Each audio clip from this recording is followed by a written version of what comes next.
All right, so a question here is, I own 0 Anvil, but I'm all in AMP. Which one do you think has more utility? Can you clarify if AMP is the exclusive collateral for the Flexa network? Looking forward to listening.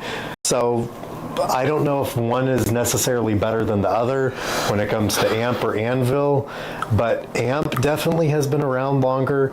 AMP has a lot of the connections in already, and Anvil is piggybacking on all of that, right? Yes. Anvil was built and created to do something that AMP wasn't built and designed to do. And when Ampera came out, right, when Tyler stepped down from Flexa to start up Ampera, and he built his vision, right, what he envisioned, and he realized he wanted to go digital letters of credit.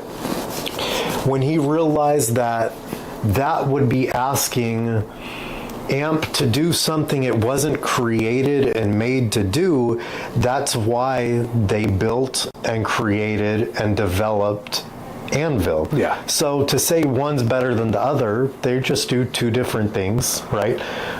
A specifically collateralized token with AMP, and there's a lot of money backing it up. Yes. Almost $200 million currently staked to Flexa capacity. So tried and true, right? It said it's going to do something. They had passion for it when they created AMP, and they followed through with it, right? Yeah. They had a vision for it, they created it, they built it, and they built around it, and they built it up. And then Tyler stepped down to start something different, right? Digital lines of credit, and realized that AMP cannot do both. Yeah. So let's create a token around our vision, our creation, and what we want to do. More real world use cases, more real world problems that we want to solve. So two different tokens, one's not better than the other. They do two different things, but they yin and yang work perfectly together, and they intertwine with each other. I would say one's a debit card, one's a credit card. Oh, right? yeah, that's perfect. We all, that's the perfect way to put it. we all walk around with both. Yeah, and there's always have to be collateral to cover even regular credit cards and regular debit cards as well.